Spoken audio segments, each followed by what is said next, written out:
বন্ধুরা দেখুন মেয়েটি কত সুন্দরভাবে হাঁসটিকে রান্না করছে। সে কিন্তু প্রথমে হাঁসটিকে সুন্দরভাবে কেটে নিচ্ছে।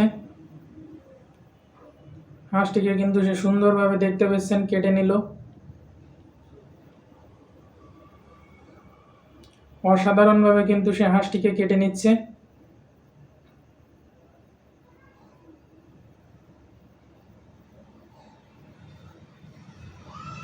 অত্যন্ত নিখুঁত কিন্তু তার হাঁস কাটার স্টাইলটা।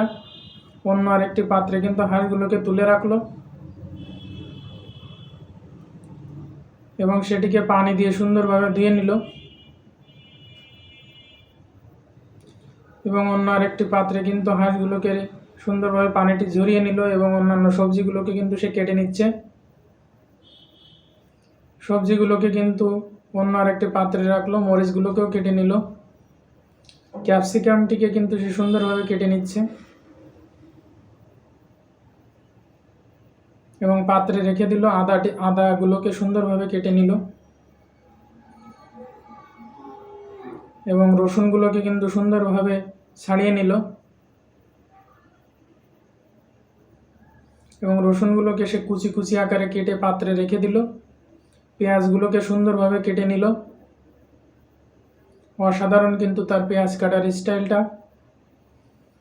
কড়াইয়ের ভিতরে কিন্তু সে গরম তেল দিয়ে অন্যান্য মশলাপাতিগুলোকে কিন্তু রেডি করে নিচ্ছে।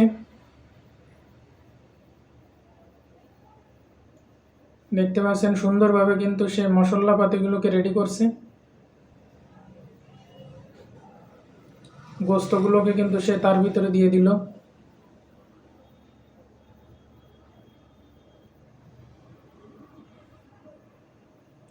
এখন কিন্তু সে সুন্দরভাবে গোস্তটিকে কষিয়ে নিচ্ছে।